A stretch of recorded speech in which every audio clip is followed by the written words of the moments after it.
యేసే నా పరిహారి, ప్రియ యేసే నా పరిహారి, నా జీవిత కాలమంతా ప్రియ ప్రభువే నా పరిహారి. నా జీవిత పాడాలి, అందరూ పాడతాం, చప్పటి కొడతాం ఇంకా గట్టిగా. యేసే నా పరిహారి, ప్రియ యేసే నా జీవిత కాలమంతా ప్రియ ప్రభువే నా పరిహారి. నా జీవిత అందరూ పాడదాం.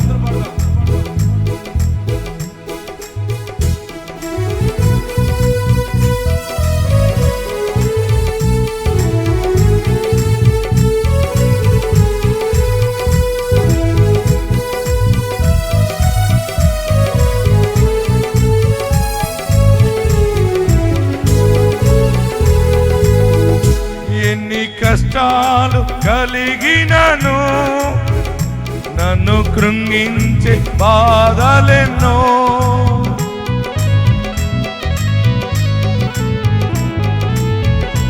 ఎన్ని కష్టాలు కలిగినను నన్ను కృంగించే బాధలెన్నో, ఎన్ని నష్టాలు వాటిల్లినా ప్రియ ప్రభువే నా పరిహారి.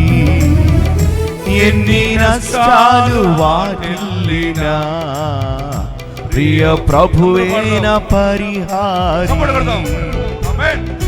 యేసే నా పరిహారి, ప్రియ యేసే నా పరిహారి, నా జీవిత కాలమెల్లా ప్రియ ప్రభువే నా పరిహారి. నా జీవిత కాలమెల్లా ప్రియ ప్రభువే నా పరిహారి.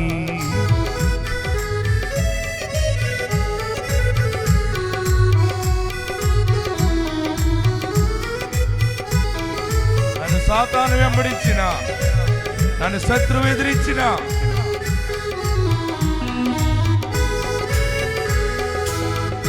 నన్ను సాతాను వెంబడించిన, నన్ను శత్రువు ఎదిరించిన,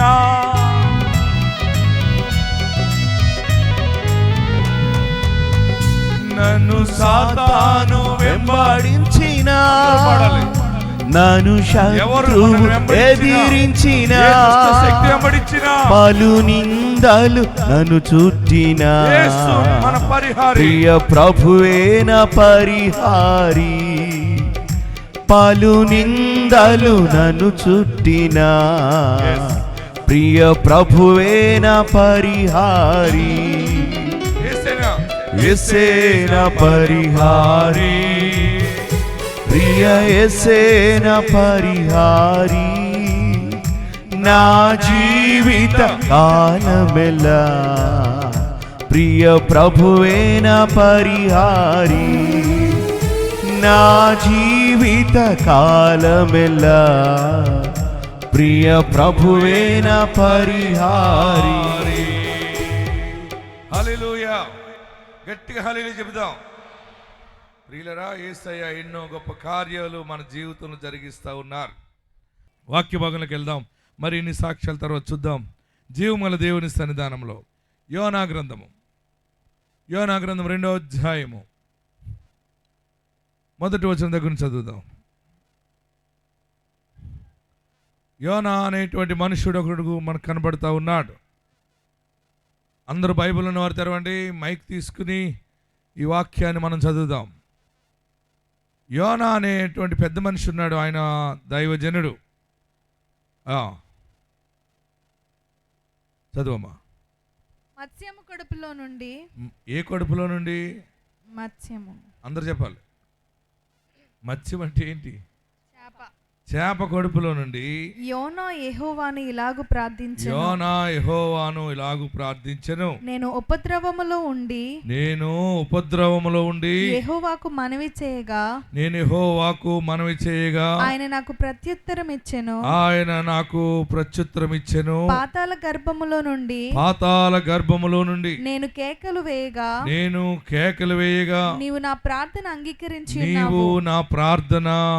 అంగీకరించి ఉన్నావు. నీవు నన్ను అగాధమైన సముద్ర గర్భములో పడవేసి ఉన్నావు. ప్రవాహములు నన్ను చుట్టుకొని ఉన్నవి. నీ తరంగములను నీ కరులను నన్ను కప్పి ఉన్నవి. నీ సన్నిధిలో నుండి నేను వెలివేయబడినను నీ పరిశుద్ధాలయము తట్టు మరలా చూతిననుకుంటుని. ప్రాణాంతము వచ్చినంతగా జనములు నన్ను చుట్టుకొని ఉన్నవి. సముద్రాగాధము నన్ను ఆవరించి ఉన్నది. సముద్రము నాచు నా తలకు చుట్టుకొని ఉన్నది. నేను మరెన్నటికి ఎక్కి రాకుండా భూమి గడియలు వేయబడి ఉన్నవి. దేవునికి మహిమ కలుగును గాక. గట్టిగా హల్లెలూయా చెప్పండి. ఇంకా గట్టిగా హల్లెలూయా చెప్పండి. నీ సన్నిధిలో నుండి నేను వేలువేయబడినను నీ పరిశుద్ధ ఆలయం తట్టు మరలా చూసేదననుకుంటుని. ప్రాణాంతం వచ్చినంతగా జలములు నన్ను చుట్టుకొని ఉన్నవి. సముద్రగాధము నన్ను ఆవరించి ఉన్నది. సముద్రపు నాచు నా తలకు చుట్టుకొని ఉన్నది. నేను మరెన్నటికి ఎక్కి రాకుండా భూమి గడియలు వేయబడి ఉన్నవి. హల్లెలూయా. మీ అందరికీ అర్థమయ్యేలా చెప్తా. యోనా అనేటువంటి దైవజనుడు ఉన్నాడు. యోనా అనే దైవజనుడిని దేవుడు నీనెవే పట్టణానికి వెళ్ళమన్నారు. ఎక్కడికి? నీనెవే అనేటువంటి పట్టణానికి వెళ్ళి వారందరూ నాశనం అయిపోతున్నారు, పాపం ఎక్కువైపోయిందని చెప్పు అన్నాడు. యోనా బయలుదేరి సిద్ధపడి ఓడరేవుకి వెళ్ళాడు. ఓడరేవుకి వెళ్ళిందాకండి నీనెవే పట్టణానికి వెళ్ళే వాడు ఎక్కడం మానేసి ఆయన తర్షీష్కి వెళ్ళే వాడు ఎక్కాడు. ఎక్కడికి వెళ్ళేవాడు ఎక్కాడు? తర్షీష్కి వెళ్ళేవాడు ఎక్కాడు. దేవుడు నీనేవు పట్టణానికి వెళ్ళమన్నప్పుడు నీనేవు పట్టణానికి వెళ్ళాలి కదా, అవునా? ఈయన ఎటు వెళ్ళాడినా ఓడరేవుకి వెళ్ళాక మనసు మారిపోయింది. చాలామందికి సడన్గా మనసు మారిపోతుంది. మన వాళ్ళందరికీ రెండు మనస్తత్వాలు ఉంటాయి. అక్కడి దాకా బాగానే వెళ్ళాడు యోనా గారు. అక్కడి నుంచి తర్షీష్కి వెళ్ళే వాడెక్కాడు. తర్షీష్కి వెళ్ళే వాడెక్కిన తర్వాత వాడ చాలా దూరం వెళ్ళిన తర్వాత వాడలో అక్కడ వాడ ప్రయాణం చేస్తుండగా సముద్రంలో తుఫాను వచ్చి వాడ మునిగిపోయే పరిస్థితి వచ్చింది. వాడలో ఉన్న వస్తువులు, ఆహార పదార్థాలన్నీ సముద్రంలో పాడేశారు. అయినా వాడ కంట్రోల్కి రావట్లేదు. ఇసిరేస్తుంది గాలి, తుఫాను. అప్పుడు ఆ వాడ నడిపి అతను అన్నాడు, ఎవరో మహానుభావులు ఎవరు ఎక్కారో కానీ ఐరన్ లెగ్, మన వాడంతా మొత్తం పాడైపోయింది. ఇది ఎవరి వల్ల కీడొచ్చిందో తెలియదు. మీరందరూ మీ ఇష్ట దైవాలకి దండం పెట్టుకోండ్రా బాబు అన్నాడు. ఈ యోనా ఏం చేశాడంటే వాడ అడుగు భాగంలోకి వెళ్ళి పడుకున్నాడు. ఆ వాడ నడిపేటువంటి కెప్టెన్ వచ్చి, రే నువ్వు ఇక్కడ ఎలా నిద్రపోతున్నావు? ఓయి నిద్రపోతా లే. ఏమైంది? ఏమవటం ఏంటి? చచ్చిపోయే సమయం ఆసన్నమైంది, నువ్వు కూడా ప్రార్థన చేయన్నాడు.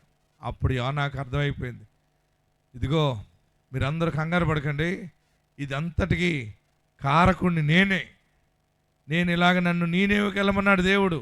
నేను ఆయన మాట వినకుండా వచ్చాను. మరి నా వల్లనే ఇంత తుఫాన్ వచ్చి గందరగోళం అయిపోతుంది. వాళ్ళందరూ అడిగారు, మరి ఏం చేయమంటావు యోనా? మరి ఏం చేయాలి? ఏం చేస్తే కీడిపోతుంది? మేకను కొయ్యమంటావా? గొర్రెను కొయ్యాలా? ఏం చేయాలి? ఏం కాదు, నన్ను తీసుకెళ్లి సముద్రంలో పాడేయండి అన్నాడు. నన్ను ఎత్తి సముద్రంలో పడవేయుడి. చూడండి ఎన్నో వచ్చినది? 12వ వచనం. చూడండి 12వ వచనం చదవండి. నన్ను బట్టియే ఈ గొప్ప తుఫాను. చూడండి మొదటి అధ్యాయం 12వ వచనం.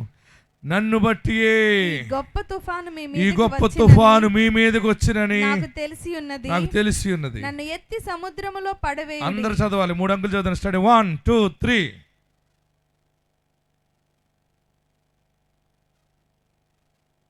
ఎంత అందంగా చదివారో, ఈ చదువు ఏంటో అర్థం అవట్లేదు. గట్టిగా చదవాలి. స్టడీ 1 2 3. నన్ను బట్టి గొప్ప తుఫాను మీ మీదకి వచ్చెనని నాకు తెలిసి ఉన్నవి. నన్ను ఎత్తి ఇంకా గట్టిగా చదవాలి. నన్ను బట్టియే. చదవండి మళ్ళీ అలాగా. నన్ను బట్టియే ఈ ఆ. గొప్ప తుఫాను మీ మీదకి వచ్చెనని నాకు నన్ను బట్టియే ఈ గొప్ప తుఫాను మీ మీదకి వచ్చెను, తెలిసి ఉన్నది. నాకు తెలిసి ఉన్నది. నన్ను నన్ను ఎత్తి సముద్రంలో పాడేయండి, దరిద్రం వదులుతుంది మీకు అన్నాడు. అర్థమైందా? ఒక్కొక్క అత్తగారు కోడలు అంటది, ఈ దరిద్రం వచ్చేకనే ఇది మిఠాయి వండలట్టుకుని ఆ రోజు దిగింది కదా మన ఇంటికాడ, అంటే అప్పటి నుంచి మా వ్యాపారం అంత డౌన్ అయిపోయింది. అది భర్తకి చెప్తుంది. ముందు భర్త ఒప్పుకోడు. భర్తకి మళ్ళీ సేలో పంట సరిగ్గా రాలేదు అనుకోండి, నిజమేనే నువ్వు అన్నప్పటి నుంచి అది వచ్చినప్పటి నుంచి మనకు అంత నష్టం అయిపోయింది. అదే సమయంలో పాలు పిట్టుకొచ్చిన ఆ పాల గుండుకి పడిపోయింది అనుకోండి, అవును నిజమే నిజమే నిజమే పెద్దదైపోతుంది అనమాట. ఆ కోడలు కూడా కుదురుగా ఉంటుందా? ఎప్పుడో ఒకప్పుడు అంటది, నన్ను బట్టి మీ కీడొచ్చింది కనుక మీరు ఏరే కాపురం ఉండండి. దానికి ఎప్పుడు ఛాన్స్ దొరుకుతుందని అది చూస్తుంది. ఏది వస్తే వేరే కాపురం పెట్టేద్దామని మొదలెడుతుంది. మన వాళ్ళందరూ చాలా డిప్లొమాటిక్ వాళ్ళు ఉంటారు. ఉన్నారన్న వారు హల్లెలూయా చెప్పండి. అరుగు. ఓకే, వాక్యంలోకి వెళ్దాం. యోనా అంటున్నాడు, నన్ను బట్టి వచ్చింది కీడు, నన్ను బట్టి వచ్చింది, నన్ను ఎత్తి సముద్రంలో పాడేయండి. అప్పుడు ఆ మాట యోనా ఆ మాట చెప్పేటప్పుడు యోనా ప్రిపేర్ ఎలాగయ్యాడంటే, నేను బ్రతకను, ఏంటి నాకు ఇంక చావే, నేను బ్రతకనిక. కొంతమందికి కష్టాలు ఎలా ఉంటాయంటే బ్రతకకూడదని డిసైడ్ అయ్యే కష్టాలు వస్తాయి. హల్లెలూయా చెప్పరే. బాబోయ్ నేను ఈ ఇంట్లో బతకను, నేను ఇక్కడ ప్రజల ముందు తలెత్తుకోలేను, ఇంత అవమానం అయిపోయింది, ఇంత అన్యాయం అయిపోయింది, నేను చచ్చిపోవాలని అనుకుంటావు. ఇది నా ఆశీర్వాదం ఏంటంటే, నువ్వు దేవునికి దూరముగా జీవించినా, దేవుని గాయాలు రేపినా, అప్పులైపోయాను చచ్చిపోతాను, రోగం వచ్చింది చచ్చిపోతాను, నా వల్ల కాదు, ఇన్ని బాధ్యతలు నేను నిర్వర్తించలేను అని నువ్వు అనుకుంటున్నావు కదా, అయినా దేవుడు నిన్ను తప్పించటానికి, నిన్ను కాపాడటానికి ఒక చేపను దేవుడు దాచిపెట్టాడు. గట్టిగా హల్లెలూయా చెప్పండి. 12వ వచనం ఏమంటున్నాడంటే చదవండి. నన్ను బట్టి ఈ గొప్ప తుఫాను, నన్ను బట్టియే ఈ గొప్ప తుఫాను మీ మీదకి వచ్చినని, మీ మీదకి వచ్చినని నాకు తెలిసి ఉన్నది. నాకు తెలిసి ఉన్నది. నన్ను ఎత్తి సముద్రములో పడవేయండి, నన్ను ఎత్తి సముద్రంలో పడేయండి. అప్పుడు సముద్రము మీ మీదకి అప్పుడు సముద్రం మీ మీదకి రాకుండా నిమ్మలించునని అతడు వారితో చెప్పినను వారు ఓడ దరికి తెచ్చుటకు తెడ్లను బహుబలముగా వేసిరి గాని గాలి తమకు ఎదురై తుఫాను బలము చేత సముద్రము పొంగి ఉండట వలన వారి ప్రయత్నం వ్యర్థమాయెను. ఆయనేమో నన్ను సముద్రంలో పాడేయండి మీకు దరిద్రం పోతుంది అంటున్నాడు. ఊరుకోరా బాబు, నిన్ను సముద్రంలో పాడేయటం ఏంటి? మన వాళ్ళందరికీ పెద్ద మానవత్వం ఉంటుంది చాలా. ఒక ఇంట్లో ఒకరి కష్టం వచ్చిందనుకోండి, నేను ఏదన్నా పాయిజన్ తాగి చచ్చిపోతానంటే భర్త అంటాడు, నువ్వే కాదే నేను కూడా తాగి చచ్చిపోతాను, నువ్వు లేనప్పుడు నేను బతుకుతానా అంటాడు. వీళ్ళిద్దరూ మాట్లాడుకుంటుంటే పిల్లలు ఏమంటారు, మీరు లేకుండా మేము బతుకుతామా, అందరం తాగి చచ్చిపోతాం అంటారు. చాలా సమయాలు చాలా కుటుంబాలు బలవంతంగా మరణం, మందులు తాగి మందులు మింగి చనిపోతారు. భరించలేని కష్టాలు ఉంటాయి. కానీ ఇక్కడ దేవుని ఆత్మ చెప్తా ఉంది, యోనా అంటున్నాడు, ఇంక నేను బ్రతకకూడదు, పరిశుద్ధుని ఎదుట నేను పాపము చేశాను, ఆయనను ధిక్కరించాను, ఇక నాకు బ్రతకటానికి లేదు అంటే దేవుడు అన్నాడు, నో, నువ్వు బ్రతకకూడదని అనుకుంటే సరిపోతుందా? నువ్వు చనిపోతానంటే సరిపోతుందా? నా అంగీకారం కావాలి దానికి. నువ్వు చనిపోవటానికి కాదు, నిన్ను మరలా సాక్షిగా నేను వాడుకుంటాను, నిన్ను మరలా బ్రతికిస్తాను. అప్పుడు యోనా అనుకోవచ్చు, బహుశా ఈ సముద్రంలో ఇంకా దారి లేదు, ఒకేసారి చచ్చిపోతానని అనుకుంటాడు. యోనా కోసము గొప్ప మత్స్యం ఒకటి, ఆయనకి కనబడక చేప కనపడింది. దాని బ్రతుకు బస్ స్టాండ్ అయిపోయింది. పెద్ద చేప అనమాట. తిమింగలంలో అంటే చాలా పెద్ద చేపలు ఉంటాయి. ఆ చేప కనడో చేప గొప్ప మత్స్యం ఒకటి, ఇదిగో పలానా వాడ దగ్గరికి వెళ్ళి నోరు తెరుచుకుని పెట్టుకో. అక్కడ మా పాస్టర్ గారు యోనాని అందులో పాడేస్తారు సముద్రంలో. నీవు ఆయనను కడుపులో దాచుకుని నీవు నీనేమి పట్టణానికి వెళ్ళి అక్కడ సముద్రం ఒడ్డుని కక్కేసాయి ఆయన్ని. అలాగే దేవా అంది చేప సముద్రంలో ఓడ దగ్గరికి వచ్చి అలాగే ఎదురు చూస్తుంది. ఈ ఓడలో ఉన్న వాళ్ళందరూ ఏం చేశారంటే, ఒక మనిషిని ఎత్తి సముద్రంలో పాడేయమంటే పాడేయలేక అందరూ చీటీలు వేశారు. ఏమేశారు? ఆ మాట వినపడుతుందా? వెనకాల వాళ్ళకి వినపడుతుందా? చీటీలు వేశారు. పాట చీటీలు కాదు. హలో, ₹1,00,000 సీటు పాటలు, 50,000 డోక్రా సీట్లు కాదు. లాటరీలాగా యోనా పేరు రాశారు, ఓ నెంబర్ ఇచ్చారు. అందరూ కలిసి ఈ తుఫాన్లో కూడా లాటరీ నడుస్తుంది లోపల. చీటీ తీశారు. చీటీ తీస్తే ఎవరి పేరు వచ్చిందంటే యోనా పేరు వచ్చింది. అప్పుడు అందరూ కలిసి కాళ్ళు చేతులు పట్టుకుని ఓం ఓం అని పాడేశారు. అంతే. ఎందులోనే నేను అందరూ చెప్పట్లేదు. సముద్రంలో పాడేశారు. సముద్రంలో ఎవరున్నారు? చేప దేవుని మాట విని రెడీగా ఉంది. అది ఆమని నోరు తెరిచింది. పెద్ద నోరు తెరిస్తే జారుడు బల్లలాగా దాని నాలుగు మీదుగా పట్లకు పోయాడు. ఎవరు? యోనాకు అర్థమైపోయింది. అలా ఇలా చూస్తున్నాడు. ఎటు చూసిన జిగురు వాసన. చేప కడుపు ఎలా ఉంటుంది? ఏసీ రూమ్ లాగా ఉంటుందా? మీరందరూ చేపను కట్ చేస్తారు కదా, ఎలా ఉంటుంది? దాంట్లో బుడగొట్టు ఉంటుంది, ఏమండి, పక్కన చేదు కొట్టు ఉంటుంది, రకరకాలుగా ఎటు చూసినా పెర్ఫ్యూమ్ వాసన వస్తుందా? అత్తరు వాసన వస్తుందా? మీరందరూ చెప్పట్లేదు. నీ శ్వాసన. అప్పుడు ఆ నీ శ్వాసనకి బాధ వచ్చి, అమ్మ బాబోయ్, నీకు దూరం అవుదాం అనుకున్నాను కానీ నన్ను నీవు వదిలిపెట్టలేదయ్యా. ఇప్పుడు నేను మత్స్యము కడుపులో ఉన్నాను. 2వ అధ్యాయంలో ఏమంటున్నాడు? నేను మత్స్యము కడుపులో ఉన్నాను. ఇది ఈత కొడతా ఉంటుంటే సముద్రపు అంచు యొక్క నాచు నా తలకి తగులుతుంది. నేను మళ్ళీ చూస్తాను, బ్రతుకుతానని నాకు ఆశ లేదు. నా ప్రియ సహోదరులరా, యోనాని చేప మింగి 3 దినాలు ఈత కొట్టుకుంటూ నీనేమి పట్టణానికి వచ్చి కక్కేసింది.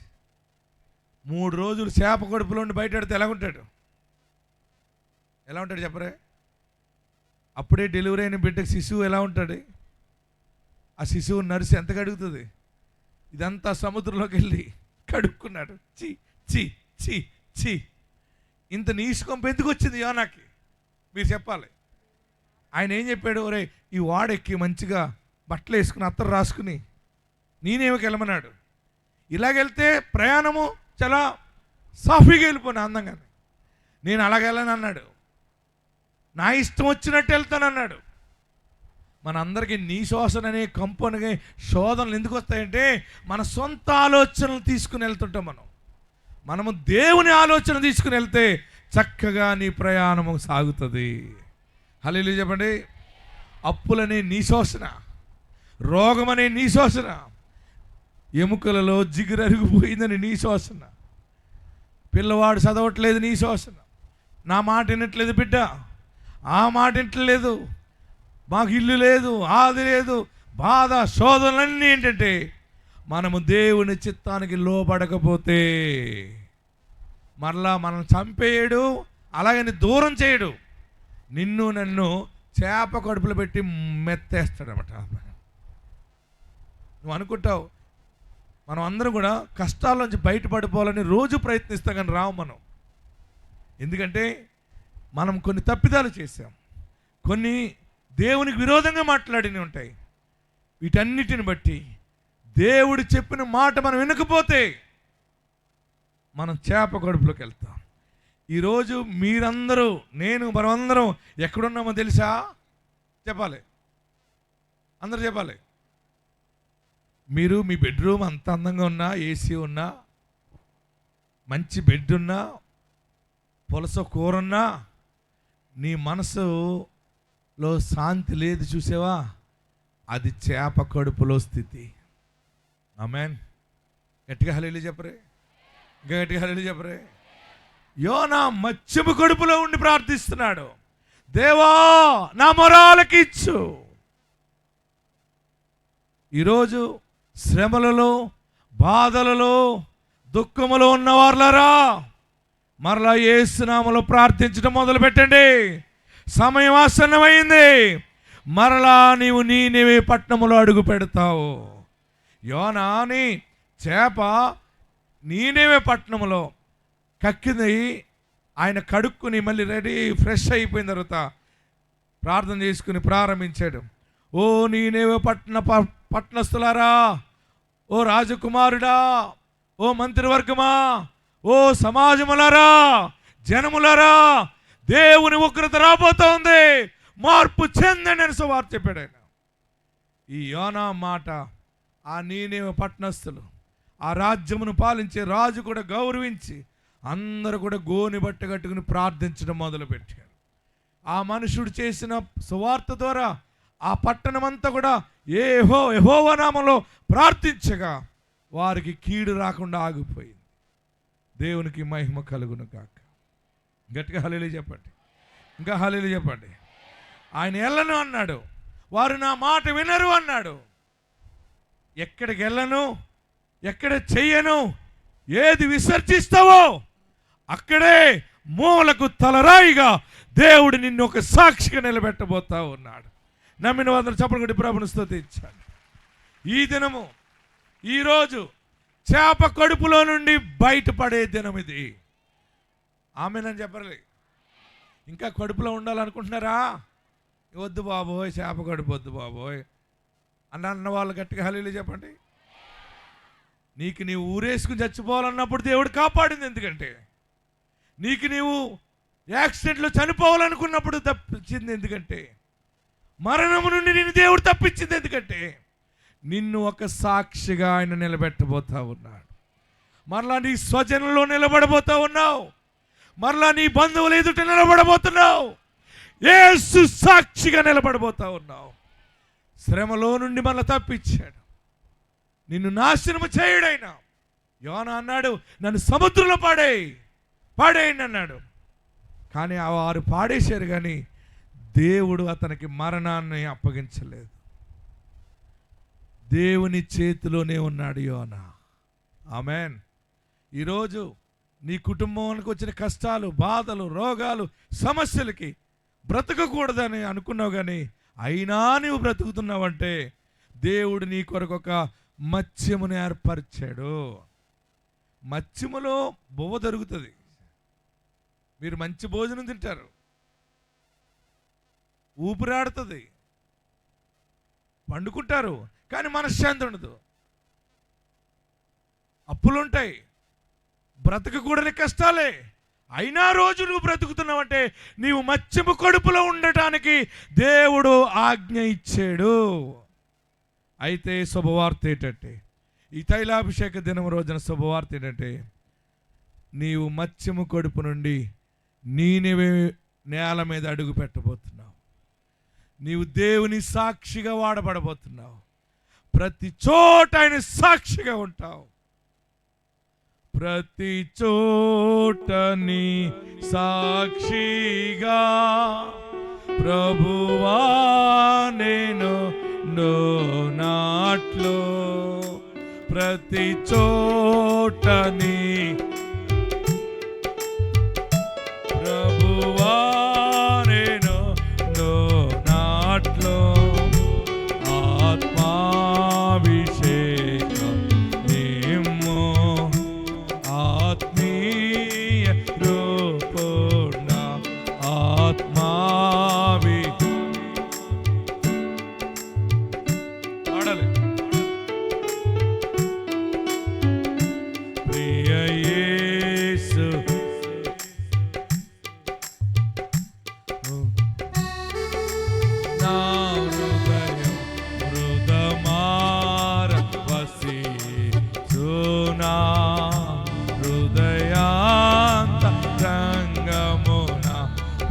ప్రతి చోట నీ సాక్షిగా ప్రభు పాడదాం. ప్రతి చోట నీ సాక్షిగా ప్రభువా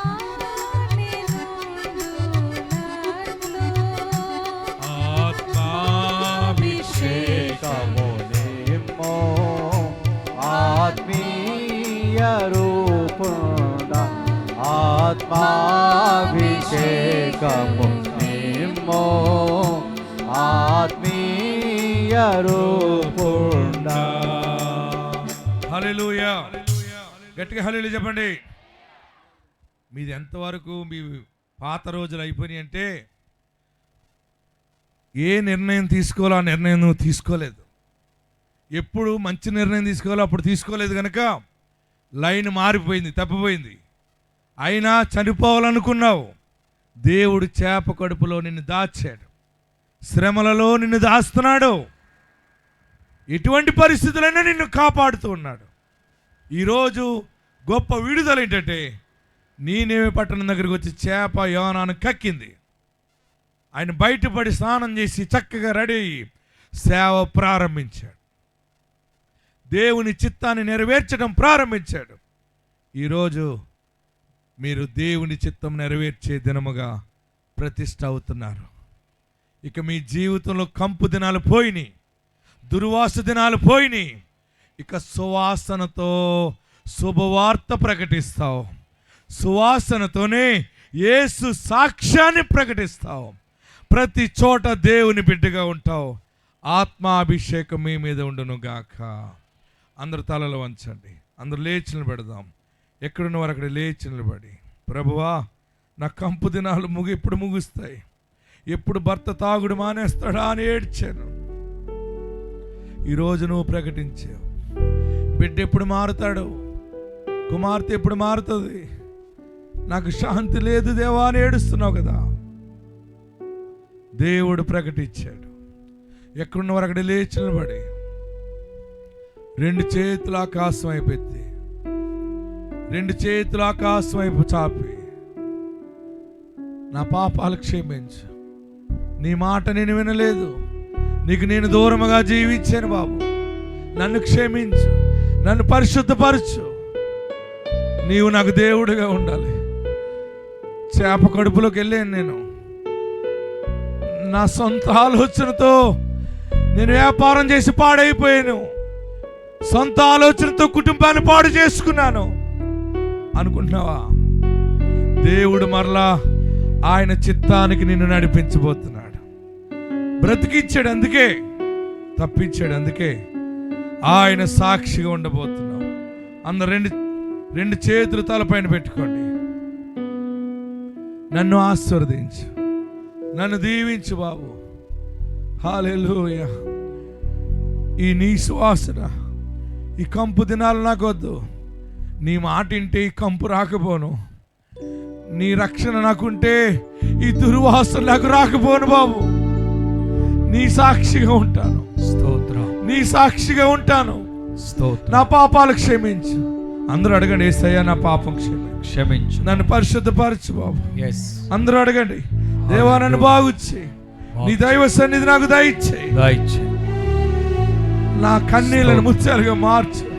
yes నీ మాట వింటానని చెప్పు. యేసయ్యా నీ మాట వింటాను, నీవు చెప్పినట్టే చేస్తా.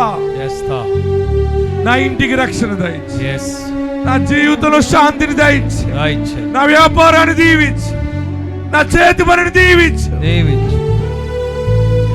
ఓ హల్లెలూయా, హల్లెలూయా. ఓ తండ్రి నీకు స్తోత్రం, స్తోత్రం. యేసు సాక్షిగా నీ నోట ఒక నూతన సాక్ష్యాన్ని దేవుడు ఉంచబోతున్నాడు. పరిస్థితులన్నీ చక్కపరిచి స్థితిని మార్చగల దేవుడు. ఓ హల్లెలూయా, హల్లెలూయా. దేవుడు ఈరోజు నాతో మాట్లాడాడు, నన్ను బలపరిచాడన్న వారు రెండు చేతులు పైకెత్తి గట్టిగా దేవునికి స్తోత్రము చెల్లించండి, దేవుని మహింపరచండి. ఓ హల్లెలూయా, హల్లెలూయా. ప్రార్థన, దైవజనులు ప్రార్థన చేస్తారు.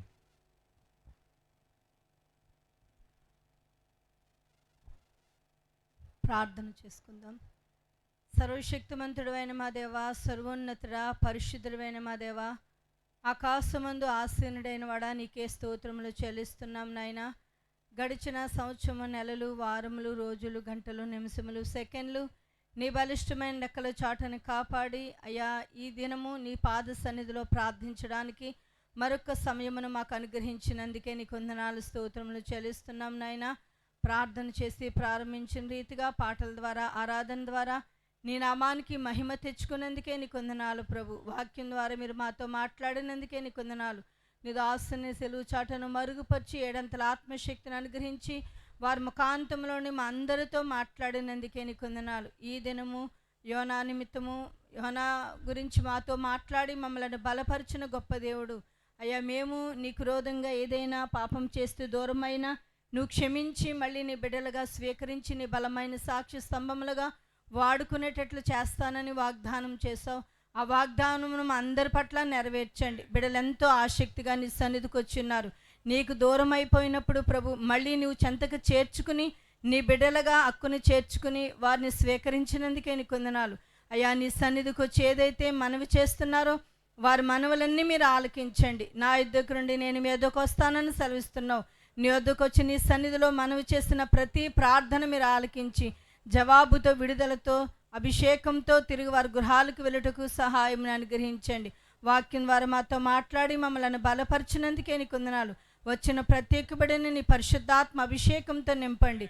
ప్రతి ఒక్కరిని మీరు ఆశీర్వదించి దీవించండి అయ్యా. బలమైన వర్తమానం ద్వారా మాతో మాట్లాడి ఉన్నావు. విని విడిచిపెట్టకుండా నీ వాక్యానుసారంగా జీవించి దానిని మా హృదయంలో భద్రపరుచుకుని నీ వాక్యానుసారంగా జీవించుటకు ఎన్నడూ తప్పుపోకుండా నీ బిడ్డలుగా మేముండి నీ బలమైన కార్యములు మేము చూసి అనేక మందిలో, సమాజంలో నీ కొరకు సాక్షులుగా వాడబడుటకు సహాయం అనుగ్రహించండి.